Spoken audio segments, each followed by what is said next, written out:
¿Qué tal, amigos? ¿Cómo están? ¿Cómo han pasado en este tiempo en que hemos estado algo distante cuando se cerró la segunda temporada de Periodistas? Hoy comienza la tercera y por eso tenemos esa sensación tan especial que provocan los primeros programas, ¿verdad? Cuando uno reinicia algo.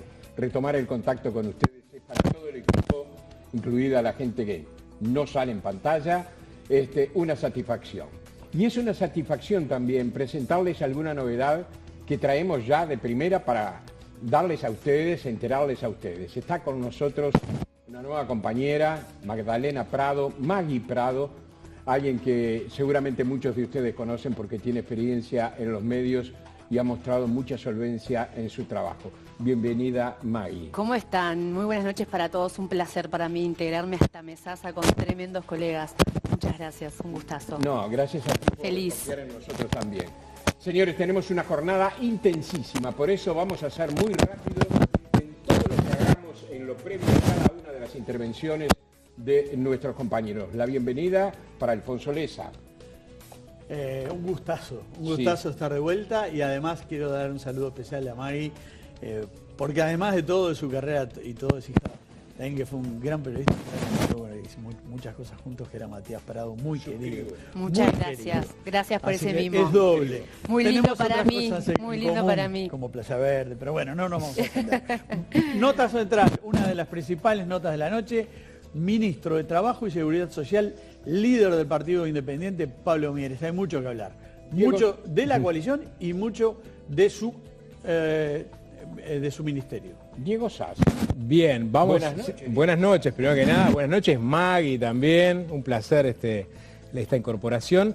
Y si les parece, ya vamos adelantando la otra nota que tenemos, que es, a ver, muchos dicen que el año arranca después de Semana de Turismo. Bueno, el año podría haber terminado después de turismo por la cantidad de cosas que pasaron. Entre otras cosas, ciertas fricciones dentro de la coalición. La última, bueno, la remoción de la exministra Irene Moreira del Ministerio de Vivienda. Eso implicó que Cabildo Abierto convocara una mesa política donde resolvían si se quedaban o no en la coalición. Bueno, ayer finalmente resolvieron quedarse, sacaron una declaración. Sobre todo esto vamos a hablar con el diputado de Cabildo Abierto, Álvaro Perrone. Muchas cuestiones políticas, pero también tenemos una miradita en la calle y lo que le pasa a la gente. ¿Sabían ustedes que en Uruguay hay 40.000 obesos mórbidos? Nos vamos a meter en este tema, que es realmente un problema de salud. Vamos a hablar de las cirugías bariátricas que se hacen en el Maciel. Entramos a una, pero también le vamos a poner cara a través de la historia de Rosy, que a través de la cirugía bajó 70 kilos, así que vamos a poner este tema también sobre la mesa. Vamos ahora también al tape de adelantos.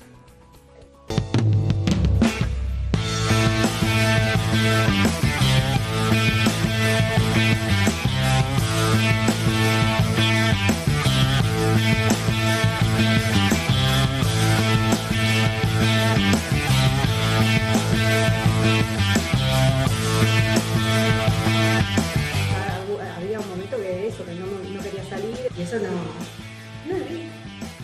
Existen varios tipos de operaciones. Las dos que se hacen con más frecuencia en el mundo son la que se denomina la manga gástrica, por un lado, y por otro lado el bypass gástrico.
Señores, a todo esto hay que agregar, ustedes ya lo vieron, que vamos a estar en diálogo con Claudia Fernández.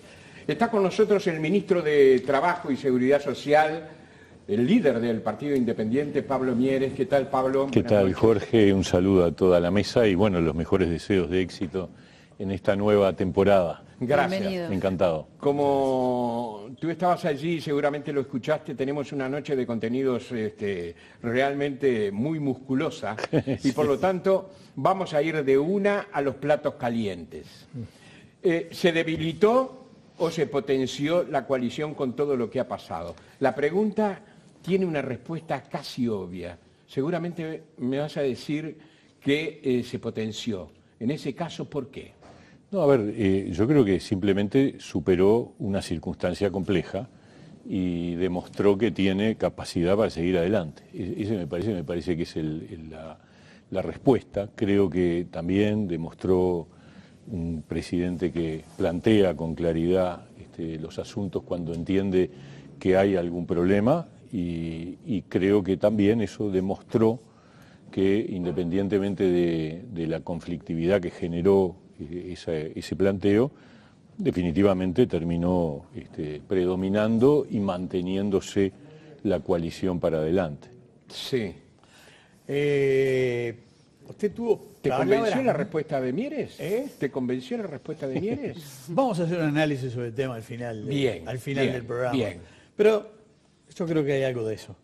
Ahora, hubo palabras muy duras de parte suya hacia Manini. Lo trató de populista de derecha, lejano de las posiciones republicanas.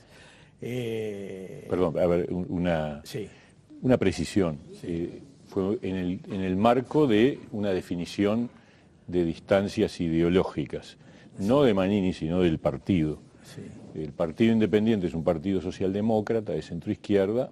El Partido de Cabildo Abierto, entiendo yo, que tiene un perfil de una derecha populista.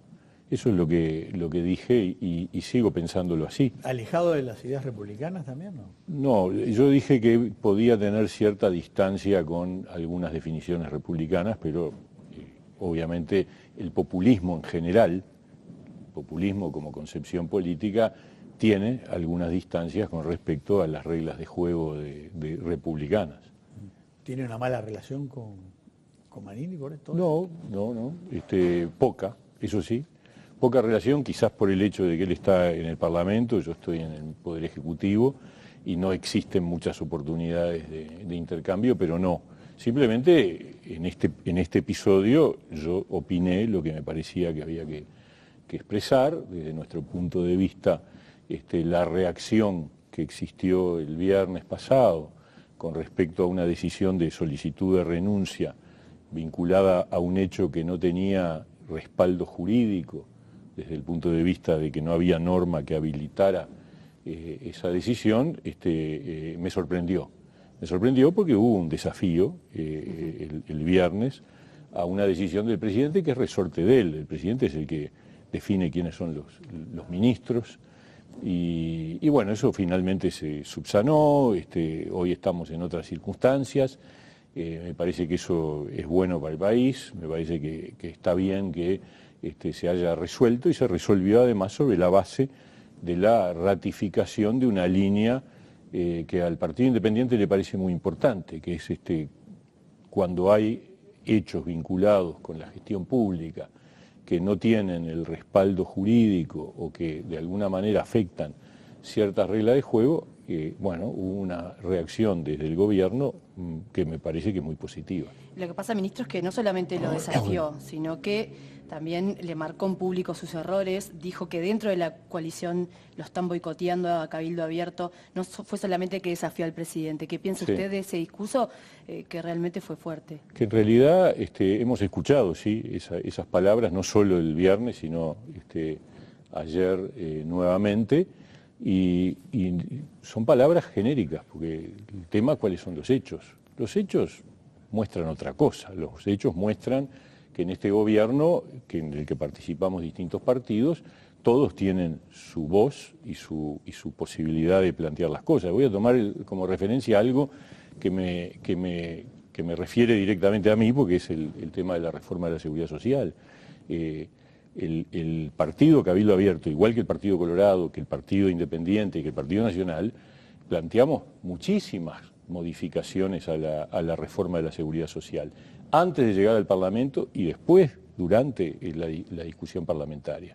y nadie puede decir que no se lo escuchó o que se lo trató de otra manera. Al contrario, me consta que en el periodo previo al ingreso al Parlamento hubo varios diálogos del presidente de la República y el presidente de la Comisión de Expertos con distintos dirigentes de los partidos, entre ellos con el representante de Cabildo Abierto. Entonces, yo diría que el trámite de la reforma de la Seguridad Social es la prueba contraria a lo que se plantea por parte de Cabildo Abierto, es decir, que no se lo tiene en consideración, todo lo contrario. De hecho, hasta hubo una situación de tensión en el final del debate sobre la reforma de la Seguridad Social por planteos de Cabildo que finalmente fueron incorporados parcialmente, algunos de ellos, pero en definitiva modificaciones importantes.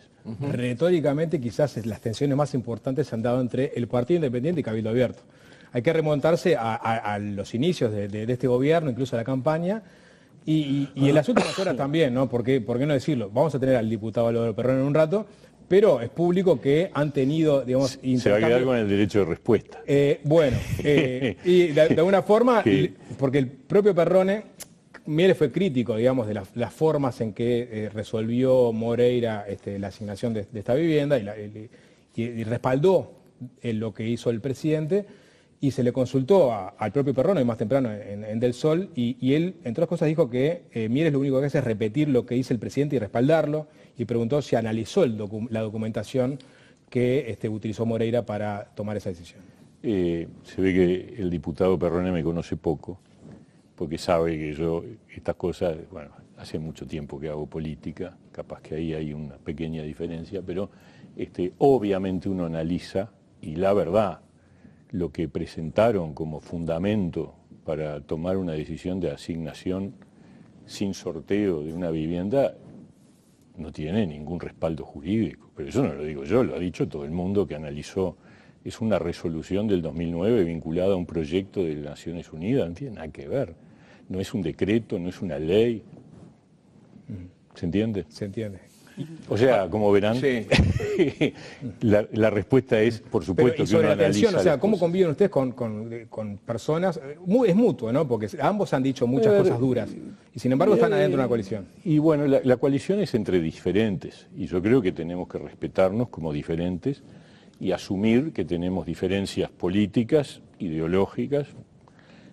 Lo que nos une es el compromiso por el país. Ese compromiso por el país lo firmamos los partidos que integramos la coalición, y eso es lo que sigue vigente, y por ejemplo, la reforma de la Seguridad Social era parte del compromiso por el país, y la transformación educativa es parte del compromiso por el país, y ahí hay un trabajo conjunto, y hay otras cosas en donde tenemos diferencias notorias y que van a seguir existiendo, porque justamente porque una coalición es eso, es un acuerdo entre partidos diferentes. Bueno, justamente Cabildo, en la mesa política, en uno de los puntos, el número 5 específicamente, dice que el modelo que tiene hoy el Uruguay es presidencialista, personalista, hace referencia a diferentes gobiernos del Partido Colorado, del Partido Nacional, y dice que eso lleva a desencuentros. ¿Es ese hoy el formato de la coalición presidencialista y personalista del presidente Luis Lacalle Pou? Yo las coaliciones que conozco de la época democrática en el Uruguay, ninguna tenía institucionalidad, ninguna.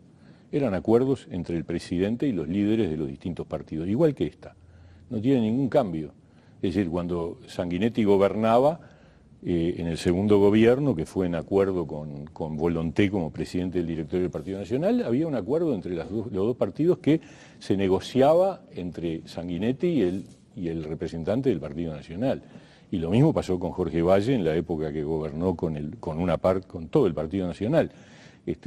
No hay diferencias de mecánica ni de funcionamiento, y me parece que una cosa es una coalición y otra cosa es algo más institucional, como puede ser el Frente Amplio, que empezó siendo coalición, pero que hoy es un partido. El Frente Amplio tiene mesa política, tiene un montón de instancias, pero en realidad hoy es un lema que vota con sus respectivas sectores o fracciones. Esto es una coalición, es un acuerdo político en torno a una gestión de gobierno, que podrá proyectarse hacia adelante. Yo creo que tenemos argumentos para pensar en una proyección hacia adelante, pero cada uno con su individualidad, cada uno identidad, y siempre en todos los modelos de coalición que yo he visto en el Uruguay, el modelo es el presidente pivoteando con los socios. Está entendido. Esto es igual. Está entendido. Ministro, daría para más este tema, pero Siempre. hay otros temas que también importan. Hay mucha gente que está pasando angustia en nuestro país por el problema de la frontera, es decir, la diferencia en lo que tiene que ver con el cambio, fundamentalmente con el valor del dólar entre Argentina y Uruguay. Ha generado en muchas oportunidades prácticamente un éxodo de uruguayos hacia la vecina orilla.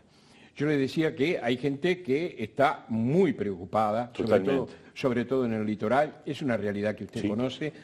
Se anunciaron para el día de mañana algunas medidas que se van a tomar.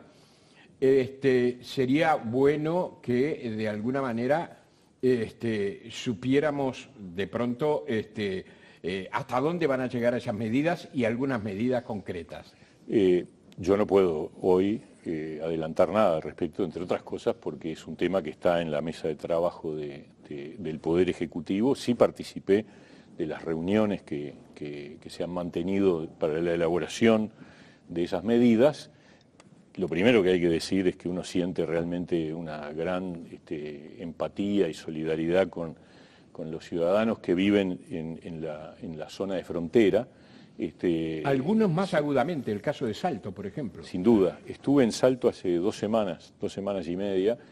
Tuve una reunión de 1 hora y media con el Centro Comercial e Industrial de Salto. También estuve con la agropecuaria y con la gente del sector granjero.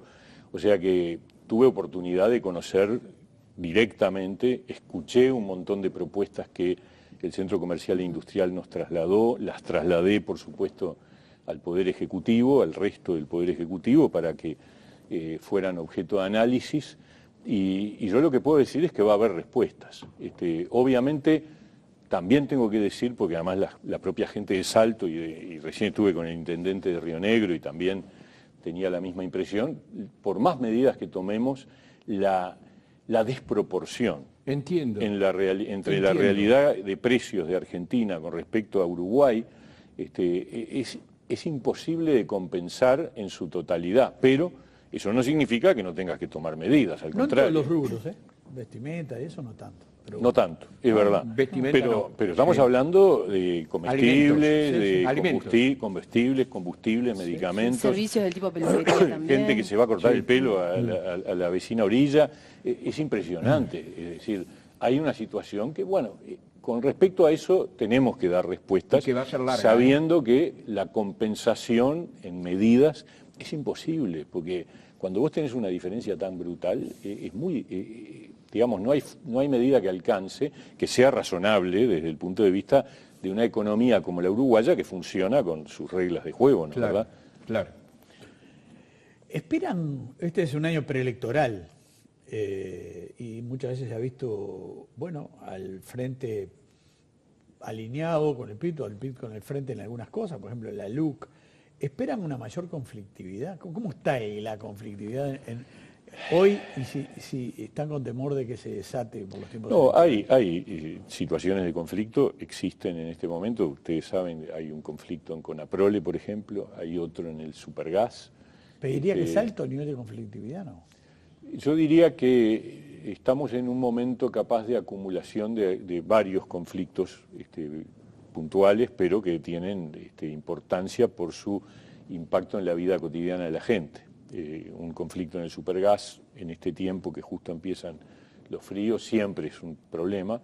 El tema del abastecimiento de la leche, que aparentemente está planteado en estas horas justamente, también es un problema que nos preocupa. Y después siempre hay algunos otros que están en proceso de diálogo y de negociación, que no explotan como tales, como conflictos, pero hoy esos dos aparecen como los problemas más inmediatos. Ahora, si ustedes me dicen en términos de cantidad de conflictos estrictamente laborales, otra cosa son los que tienen otras raíces más políticas. Bueno, yo creo que en realidad el nivel de conflictividad no es excepcional, es razonable. siempre hay, en una sociedad democrática siempre hay situaciones de conflicto que hay que arbitrar, que hay que buscar soluciones, etcétera. Ahora, lo que pasa es que el movimiento sindical está embarcado en algunas banderas que están vinculadas con oposición a políticas del gobierno. Estoy hablando de las dos principales, la transformación educativa y la reforma de la seguridad social. Entonces, allí, si uno suma las acciones que el movimiento sindical ha llevado adelante vinculadas a un posicionamiento político de oposición a la gestión del gobierno, entonces ahí se genera una situación un poco más de mayor entidad. En ese sentido, el índice de conflictividad laboral que elabora la Católica muestra eso, un crecimiento, pero ¿qué componentes están allí? Bueno, paros generales vinculados con la reforma de la seguridad social. Entonces ese paro general levanta mucho la conflictividad. Ahora, cuando entramos en la situación de los sectores, es una conflictividad que está en un nivel medio, diría. La rendición de cuentas seguramente traiga conflictividad porque es la última rendición incremental, ¿no? Y tenemos la ronda de Consejo de Salarios. Y ronda de Consejo de Salarios, y está, bueno, obviamente la discusión del pedido de la OIT de modificar algunas normativas nacionales, como la ultraactividad. Es decir, hay muchos temas que pueden llegar a generar conflictos, ¿no? Pero siendo la rendición puntual, capaz que si querés... No, el tema de la reforma de la ley de negociación colectiva ya pasó por el Senado, por la Comisión del Senado, mañana se vota en el plenario, se convierte en ley. Quiero decir que la ley que se va a votar mañana es exactamente igual prácticamente, con algún detalle, igual a la que presentó el gobierno de Tabaré Vázquez. Murro y Tabaré Vázquez presentaron en noviembre del 19 un proyecto de ley idéntico. ¿Por qué? Y por la razón del artillero, porque la OIT nos está cuestionando y el Uruguay es un país que tiene que resolver, no puede aceptar mantener su observación por OIT por tener normas que son contrarias a las normas generales de trabajo en el mundo internacional. Entonces, lo que estamos haciendo es poniéndonos en línea con esas normativas. No, perdón, lo que es la rendición de cuentas puntualmente, incremental. Sí. En ese caso, ¿dónde van a estar los mayores conflictos a su entender? Vamos a ver, hay que esperar a que llegue el mensaje. Yo creo que hay que recordar una cosa que es muy, muy valiosa y que el gobierno logró el año pasado, que fue un acuerdo de la recuperación salarial de todos los trabajadores públicos. El año pasado nosotros firmamos un convenio con COFE y ANEP firmó otro con la Coordinadora de Sindicatos de la Enseñanza, de manera tal de que el tema salarial es un tema que está resuelto porque está en un cronograma que se está cumpliendo y que va a implicar la recuperación del poder adquisitivo de los salarios públicos. Entonces eso, de alguna manera, elimina un foco de conflicto. De todas maneras, siempre en torno a la rendición de cuentas, en la medida que abarca muchos temas y ya no solo los de la administración central o lo de los funcionarios públicos, puede haber focos de conflicto diversos. Pero como todavía no está redactado el texto, hoy es muy difícil de establecerlo. Nosotros tenemos la expectativa, y ahí hablo como partido independiente, de que en esta rendición de cuentas podamos presentar los artículos correspondientes a la reforma de la carrera de la Administración Central, que es una norma que, en caso de votarse, implicaría una modificación muy importante, una puesta al día, una modernización de todo el sistema de equivalencias entre la función pública de los distintos trabajadores del Estado y que ha sido trabajada por el director de la Oficina de Servicio Civil, por Conrado Ramos, y que viene bastante bien, avanzado. Bien. Maggie. No, la consulta también tiene que ver, ¿no?, con el Estado. ¿En qué quedó la reforma del Estado que impulsa el Partido Independiente, que era parte de una central de sus plataformas? Bueno, este es justamente uno de los pasos cruciales, es decir, ir a un esquema donde la carrera se modifica y se crean puestos de trabajo que van a permitir una transformación y una, dinámica horizontal, porque hoy en día tenemos situaciones donde un funcionario público que cumple la misma tarea en un ministerio o en otro gana, cosas de niveles distintos. ¿Por qué? Porque se ha ido generando una cosa que está como compartimentada y acá el mecanismo es ir transformándose hacia una carrera en donde con el tiempo, no de un día para el otro, se van generando situaciones de horizontalidad y de equidad en lo que tiene que ver con los perfiles de cargos y con lo que son los escalafones de la administración pública. Ministro, voy a una cosa que no tiene actualidad, pero que tiene muchísima actualidad. Esto es una contradicción, yo sé. En España, en esta semana, aparentemente se cierra un convenio, un acuerdo entre el gobierno español y los sindicatos para el trabajo del futuro, pero del futuro casi inmediato, que consiste, por ejemplo, en la utilización, el porcentaje de la utilización de la inteligencia artificial, nuevos horarios de trabajo, es decir, se va a trabajar menos, más trabajo en el domicilio y todo eso sosteniendo los salarios. El PIT-CNT, como usted sabe, el 1 de mayo lo dijo, algo de eso. ¿Qué posibilidades tenemos en el Uruguay? Es un tema que está en la agenda mundial, eso es clarísimo, y obviamente la dinámica del mercado de trabajo indica que estas cosas llegaron para quedarse. ¿Trabajaremos menos? Bueno, nunca se sabe, pero a ver, es una posibilidad. Obviamente esto está vinculado a la productividad, o sea, los acuerdos de reducción de tiempo del trabajo tienen que estar atados a una mejora de productividad. De hecho, en el Uruguay hay varios convenios colectivos, por ejemplo, en la bebida, en donde efectivamente ha habido un acuerdo sobre la base de una mejora en los resultados del trabajo menos tiempo. Pero también nosotros tenemos la ley de teletrabajo, o sea, en materia de trabajo a distancia, Uruguay dio un paso importante hace un par de años cuando votó en el Parlamento una ley que está vigente, la ley de teletrabajo, que incluye una flexibilización del tiempo del trabajo. Es decir, en ese caso no es que se reduce la jornada laboral, sino que la distribución del tiempo laboral de cada trabajador se mide no en unidades diarias, sino en unidades semana, lo cual le permite al trabajador reacomodar sus horarios y distribuir su horario, el mismo horario, pero en tiempos que quizás le permiten tener más tiempo libre un día u otro día de la semana. Esas cosas son parte de la nueva agenda. Ahora, esta que tiene que ver con la reducción de la jornada de trabajo, repito, yo creo que puede avanzar a nivel de sectores. Es difícil hoy pensar en una norma general, pero sin duda es parte de la agenda del futuro próximo. Bien. Ministro, le agradecemos mucho que haya acompañado estos minutos, nos haya acompañado estos minutos. Quédese en el estacionamiento, porque seguramente lo vamos a requerir más de una vez este año. Encantado. Que va a ser muy agitado. Un gran gusto, encantado. Va a ser muy agitado. Gracias por venir. Señores, dentro de algunos minutos va a estar con nosotros el diputado